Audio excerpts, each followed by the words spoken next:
বিসমিল্লাহির রহমানির রহিম। আজকে এইচএসসির আর্টিকেলের আর একটি পার্ট আমরা আলোচনা করব। তো চলুন শুরু করি। কামাল হয় দেশ এইচএসসি এক্সামিনি। কামাল হয় দেশ এইচএসসি এক্সামিনি। এখানে আমি আগের ভিডিওতে বলেছিলাম যে শূন্যস্থানের পরে আমাকে ফলো করতে হবে কোথায় কমন নাউন আছে কিনা। কমন নাউন থাকলে সে জায়গা আর্টিকেল হবে, নচেত আর্টিকেল হবে না। সুতরাং এখানে যেহেতু এইচএসসি এক্সামিনি আছে, এক্সামিনি মানে পরীক্ষার্থী, এখানে একজন পরীক্ষার্থী বলা যায়, যেহেতু একজন কথা যুক্ত করতে পেরেছি, সুতরাং এটা কমন নাউন, সুতরাং এখানে আর্টিকেল হবে। এইচএসসি এটা যেহেতু এইচ এর বড় অক্ষরটা এর মতো উচ্চারিত হয়েছে, সুতরাং এখানে আর্টিকেল এন হবে। Kamal is an HSC examinee this ইয়ার, এই বছরে। সে ইজ হয়, সে হয় নট না, সে হয় না ড্যাশ অ্যাটেন্টিভ, সে হয় না ড্যাশ মনোযোগী। অ্যাটেন্টিভ এই জায়গায় অ্যাডজেক্টিভ, আর অ্যাডজেক্টিভ থাকে আর্টিকেল ক্রস হয়, ক্রস অ্যাটেন্টিভ। সে হয় না মনোযোগী ছাত্র, কিসে মনোযোগী? টু হিজ লেসন, তার পড়াশোনায়।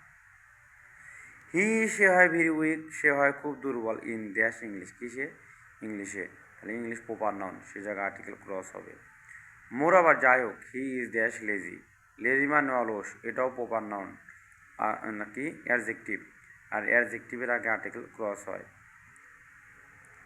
অ্যাডজেক্টিভ চেনার উপায় হচ্ছিল যার বিপরীত কথা আছে।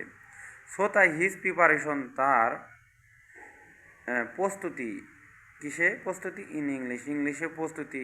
ইজ হয় নট না গুড, ভালো। ড্যাশ মান্থ একটি মাস, একটি মাস যেহেতু যুক্ত করা যায়, এটা কমন নাউন, সুতরাং এই জায়গা আর্টিকেল এ বসবে। এ মান্থ একটি মাস, এগো এক মাস আগে, কিসের আগে? বিফোর হিজ এক্সামিনেশন, তার পরীক্ষার আগে। হি ম্যানেজড তিনি সংগ্রহ করেছিলেন। ড্যাশ শর্ট, এ শর্ট এটি সংক্ষিপ্ত সাজেশন, শর্টের আগে আর্টিকেলে বসে। এটি শর্ট সাজেশন সংগ্রহ করেছিল অ্যান্ড এবং লার্ন মুখস্থ করেছিল এটা।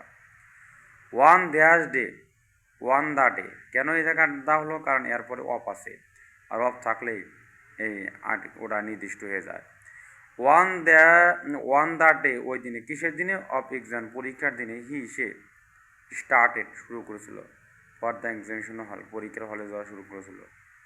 দেশে bit early, a bit early, bit সামান্যতে বোঝাতে আর্টিকেল এ বসে। এ বিট আর্লি, একটু আগেই যাওয়া শুরু করেছিল। ইন্টার, সে প্রবেশ করলো দেশ এক্সামিনেশন, এক্সামিনেশন কথা এর আগের বার গেছে, আর্টিকেল তা বসেছে সেই জন্য। ইন্টার দ্য এক্সামিনেশন, সে পরীক্ষার হলে প্রবেশ করলো। উইথ ট্রাম্বেলিং মানে একটি বিষণ্ণ মনে, এর বিপরীত অ্যাডজেক্টিভ এটা, হার্ট হৃদয়, সে হার্ট একটি হৃদয়, সে এ জায়গায় আর্টিকেলে বসবে। সে রুমে পরীক্ষার হলে প্রবেশ করলো। উইথ এ ট্রাম্বেলিং হার্ট, একটি বিষণ্ণ মনে পরীক্ষার হলে প্রবেশ করলো।